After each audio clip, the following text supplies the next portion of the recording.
नमस्कार। आज के इस विश्लेषण में हम बात करेंगे एक ऐसी हेडलाइन की जिसने पूरी दुनिया का ध्यान खींचा। अमेरिका की तरफ से आई एक चुनाव की बधाई। सुनने में आम लगता है ना, लेकिन इसके पीछे जो ग्लोबल ट्रेड और जियोपॉलिटिक्स का खेल चल रहा है वो बिल्कुल भी आम नहीं है। आज हम इसी तारीफ के पीछे छिपी असली कूटनीतिक रणनीति को डिकोड करेंगे। तो चलिए सीधे मुद्दे पर आते हैं। आज हम इन पहलुओं पर बात करेंगे।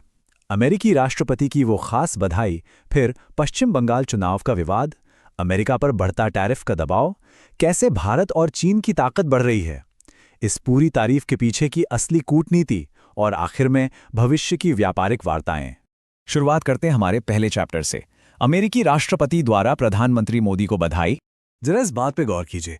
व्हाइट हाउस और भारत में अमेरिकी दूतावास के आधिकारिक अकाउंट से एक बहुत ही खास बयान आया। इसमें सीधे तौर पे कहा गया, India is lucky to have him as its leader, यानी भारत भाग्यशाली है कि उसके पास ऐसा नेतृत्व है। और इसके साथ ही पश्चिम बंगाल में मिली ऐतिहासिक जीत के लिए बधाई भी दी गई। अब सोचिए, कूटनीति की दुनिया में इतने भारी भरकम शब्दों का इस्तेमाल यूं ही नहीं होता। इसके मायने बहुत गहरे हैं। और इसी बात ने हमें हमारे दूसरे चैप्टर पर ला खड़ा किया, पश्चिम बंगाल चुनाव विवाद।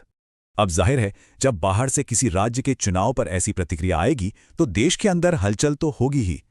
एक तरफ अमेरिका का ये बाहरी समर्थन था और दूसरी तरफ राज्यसभा सांसद संजय राउत का कड़ा रुख।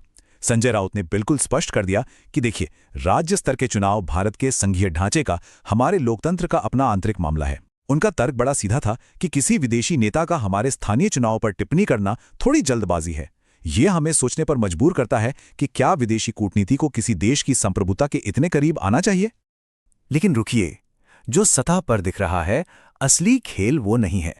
चलिए चैप्टर 3 की तरफ पढ़ते हैं। अमेरिका पर टैरिफ का दबाव। इस 10% के आंकड़े को समझना बहुत जरूरी है। दरअसल अमेरिका के कोर्ट ऑफ इंटरनेशनल ट्रेड ने आयात पर लगाए गए इस 10% के यूनिवर्सल टैरिफ को अवैध बताकर रद्द कर दिया है।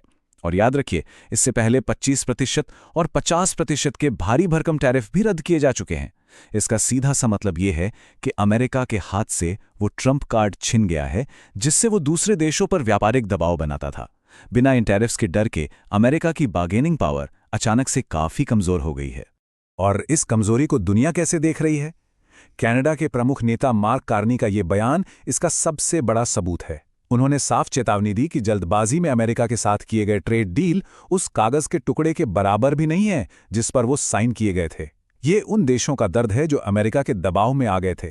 अब दुनिया को समझ आ रहा है कि आंख मूंदकर दबाव में समझौते करने का समय जा चुका है।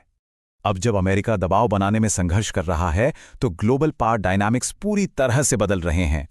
आते हैं हमारे चौथे चैप्टर पर, भारत और चीन का बढ़ता दबदबा। ये तुलना वैश्विक शक्ति के बदलते समीकरणों को बहुत ही शानदार तरीके से दर्शाती है।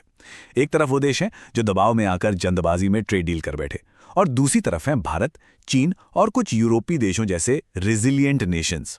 इन्होंने बिल्कुल स्पष्ट कर दिया कि वे किसी दबाव में नहीं झुकेंगे और जल्दबाजी में कोई समझौता साइन नहीं करेंगे। अपनी इकोनॉमी को मजबूत रखते हुए इन्होंने अमेरिका को दिखा दिया कि अब दबाव की राजनीति काम नहीं करेगी। और यहीं पर आकर कहानी की सारी कड़ियां आपस में जुड़ जाती हैं। चैप्टर 5, तारीफ के पीछे की कूटनीतिक रणनीति। अगर हम टाइमलाइन पर नजर डालें तो आपको याद होगा कि अतीत में अमेरिका की तरफ से भारत के लिए काफी आक्रामक रवैया देखा गया था।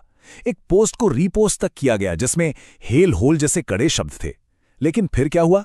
अमेरिकी सरकार को रातों रात डैमेज कंट्रोल करना पड़ा, और अब हम बंगाल चुनाव पर यह भारी भरकम बधाई देख रहे हैं। इससे कहते हैं चार्म ऑफेंसिव।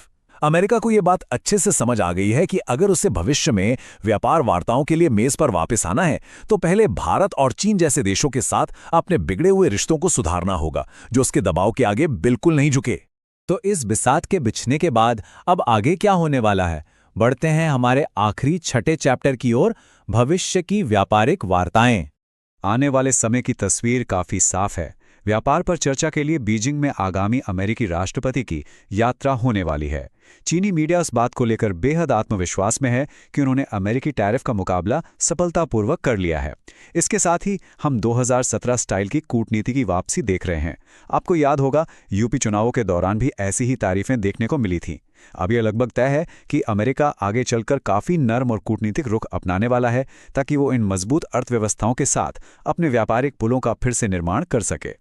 इस पूरे विश्लेषण के बाद एक बहुत ही गहरा सवाल हमारे सामने आता है। क्या विदेशी नेताओं को किसी संप्रभु देश के घरेलू राज्य चुनावों पर टिप्पणी करनी चाहिए? यह स्थानीय लोकतंत्र और वैश्विक रणनीति के बीच एक बहुत ही उलझा हुआ चौराहा है। आज हमने देखा कि अंतर्राष्ट्रीय राजनीति में जो सतह पर दिखता है उसके पीछे बहुत गहरा व्यापारिक और कूटनीतिक खेल चल रहा होता है।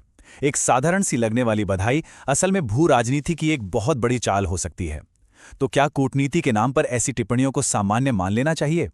इस सवाल के साथ हम आज का यह विश्लेषण यहीं समाप्त करते हैं। जुड़ने के लिए धन्यवाद।